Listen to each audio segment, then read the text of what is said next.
எசாயா அதிகாரம் 51 வசனம் 4. என் ஜனங்களே, எனக்கு செவி கொடுங்கள், என் ஜாதியாரே, என் வாக்கை கவனியுங்கள். இதற்கு முன்பான வசனத்தை பார்க்கும்போது, கர்த்தர் சீயோனுக்கு ஆறுதல் செய்கிறாரா. அவர் அதில் பாழான ஸ்தலங்களை தேறுதல் அடைய செய்து, அதன் வனாந்திரத்தை ஏதேனை போலவும் அவாந்திர வெளிய கர்த்தரின் தோட்டத்தை போலவும் ஆக்குகிறாராம். சந்தோஷமும் மகிழ்ச்சியும் கீத சத்தமும் அதில் உண்டாயிருக்குமா. இந்த ஆசிர்வாதத்தை நம்ம பெறணும் அப்படின்னா, இன்னைக்கு கர்த்தர் நம்மளோடு பேசுகிற ஒரு வார்த்தை, என் ஜனமே, என் மகளே, என் மகனே, எனக்கு செவி கொடு. என் பிள்ளையே, என் வாக்க கவனின்னு அப்பா சொல்கிறாங்க. நமக்குள்ள அநேக கனவுகள் இருக்கலாம், நமக்குள்ள அநேக ஆசைகள் இருக்கலாம். என் வாழ்க்கையில் இது நடக்கணும், அது நடக்கணும், இப்படி செய்யணும், அப்படி செய்யணும், இந்த நாளைக்குள்ளே இதை செய்து முடிக்கணும், இந்த வருஷத்துக்குள்ளே இதெல்லாம் நடந்துடணும். நிறைய பிளான்ஸ் இருக்கலாம், நிறைய ஆசைகள் இருக்கலாம். ஆனால் ஏசப்பாவுக்கு செவி கொடுக்கும்போது, ஏசப்பாவுடைய வார்த்தையை கவனிக்கும்போது, அப்பாவுக்கு கீழ்ப்படிந்து இருக்கும்போது, நம்ம நினைச்சதை காட்டிலும் மகிமையான ஒன்றைதான் அப்பா நமக்கு தருவாங்க. வனாந்தரமாக இருக்கிற உங்கள் வாழ்க்கை ஏதேனை போல மாறணுமா? அவாந்திர வெளியை போல இருக்கிற உங்கள் வாழ்க்கை கர்த்தரின் தோட்டத்தை போல ஆகணுமா?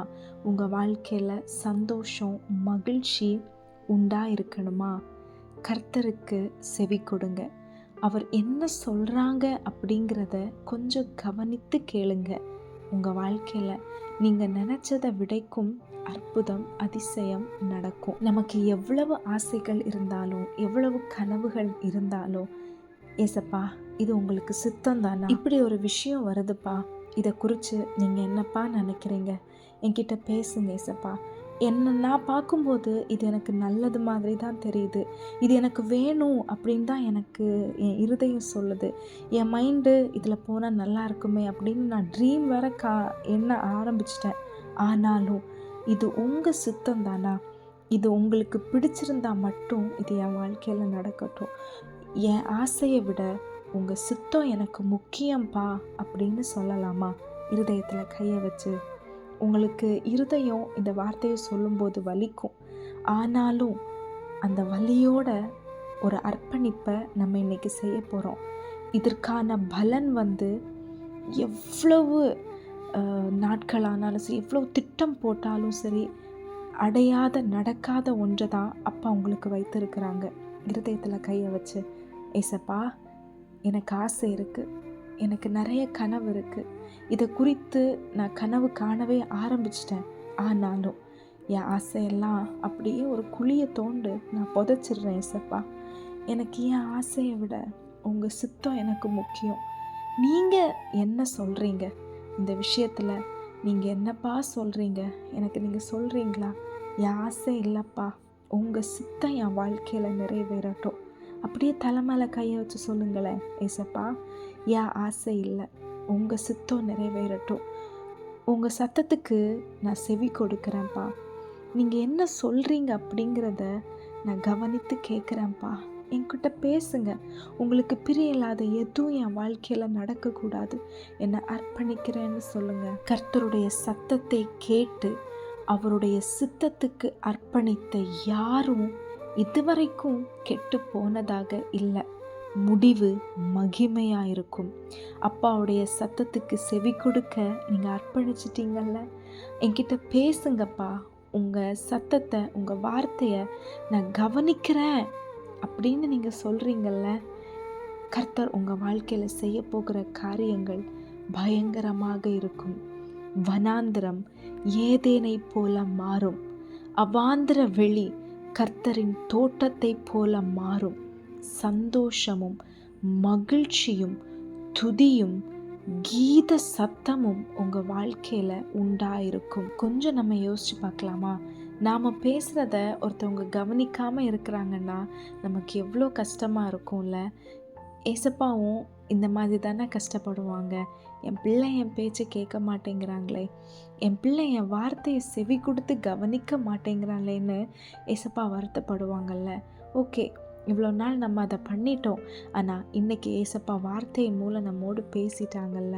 ஏசப்பா, என்னை அர்ப்பணிக்கிறேன்ப்பா, என்னை அர்ப்பணிக்கிறேன்ப்பா, உங்கள் சத்தத்தை கேட்க என்னை அர்ப்பணிக்கிறேன், உங்களுக்கு செவி கொடுக்க, உங்கள் வார்த்தையை கவனிக்க என்னை அர்ப்பணிக்கிறேன்னு சொல்லுங்கள்.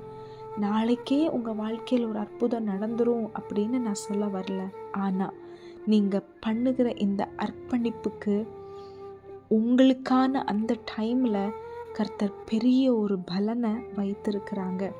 கர்த்தருடைய பாதத்தில் அமர்ந்து அவருடைய வார்த்தையை கேட்டு நீங்கள் சொல்லி நான் செய்கிறேன்னு அர்ப்பணிக்கும்போது சில ஆசீர்வாதங்கள் நம்ம வாழ்க்கையில் வரும். ஆனால் அதில் முழுசாக அப்படியே நன்மையாக தான், ஸ்மூத்தாக தான், அழகாக போகும் அப்படின்னு நான் சொல்ல வரல. அதில் ஏற்ற தாழ்வுகள் இருக்கும், கண்ணீர் இருக்கும், வனாந்தரமான பாதை இருக்கும். ஆனாலும் அப்பாவிட்ட நீங்கள் அர்ப்பணித்தபடியினால், அப்பாவுடைய சத்தத்தை நீங்கள் செவி கொடுத்தபடியினால், அவருடைய வார்த்தையை நீங்கள் கவனிக்கிறபடியினால் முடிவு மகிமையாக இருக்கும். அந்த ஆசீர்வாதம் தலைமுறை தலைமுறைக்கும் தொடரும். அப்பாவுக்கு செவி கொடுக்கறதுனாலையோ அவருடைய வார்த்தையை கவனிக்கிறதுனாலையோ நம்ம ஒரு நாளும் குறைந்து போகவே மாட்டோம். நிறைவான பலனை தான் அப்பா தருவாங்க. சம்டைம்ஸ் அந்த பாதையின் வழியாக நம்ம போகும்போது சில ப்ராசஸ் நம்ம வாழ்க்கையில் நடக்கும். அது தீமையை மாதிரி அப்போதைக்கு தெரியும், ஆனால் அது நன்மைக்காக தான் நடந்துட்டுருக்கு, நன்மைக்கு ஏதுவாக தான் அது நடந்துட்டுருக்குது என்பது முடிவில் விளங்கும். அதனால் அப்பாவுடைய வார்த்தையை கவனித்து பாடுகளையும் உபத்திரவங்களையும் அனுபவித்து கொண்டிருக்கிற அன்பு உள்ளங்களே, கர்த்தர் உங்களோடு தான் பேசி கொண்டிருக்கிறார். நீங்கள் ஒரு நாளும் வெட்கப்படுவது இல்லை. உங்கள் வாழ்க்கை மாறும், ஏதேனாக மாறும், கர்த்தரின் தோட்டமாக மாறும். சந்தோஷம், மகிழ்ச்சி, துதி, கீத சத்தங்கள் கேட்கப்படும். ஆமென். Have a blessed day. God bless you.